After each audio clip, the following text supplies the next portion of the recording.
আসামের মুসলমান কি বাংলাদেশি? সত্যটা জানুন, শুধু ভাষা বাংলা হলেই কি কেউ বাংলাদেশি হয়ে যায়? শুধু মুসলমান হলেই কি সে বিদেশি? আজ কথা বলবো আসামের সেই মানুষদের নিয়ে যারা জন্ম থেকেই ভারতীয়, তবুও আজ প্রশ্নের মুখে তাদের পরিচয়।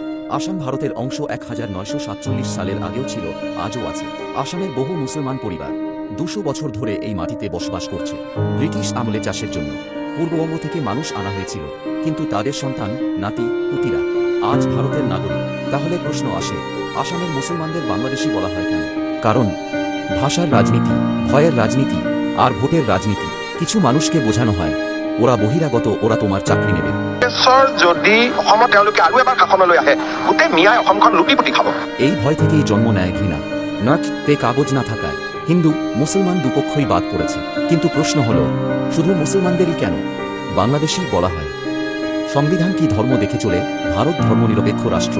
মাননীয় মুখ্যমন্ত্রী হিমন্ত বিশ্ব শর্মাকে আমাদের কিছু প্রশ্ন আছে। ভাষা বা ধর্মের ভিত্তিতে একজনকে বিদেশি বলা কি সংবিধানের আরেকও 14 ভঙ্গ করে না? 200 বছর ধরে থাকা মানুষ হঠাৎ করে বাংলাদেশি হয়ে যায় কিভাবে? উন্নয়ন, শিক্ষা আর কাজের কথা না বলে কেন বারবার বিভাজনের কথা? এই লড়াই ঘৃণার নয়, এই লড়াই অধিকার আর পরিচয়। আমরা বাংলাদেশি নই, আমরা ভারতীয়। ভাষায় ভিন্ন, ধর্মে ভিন্ন, কিন্তু দেশের সন্তান এক।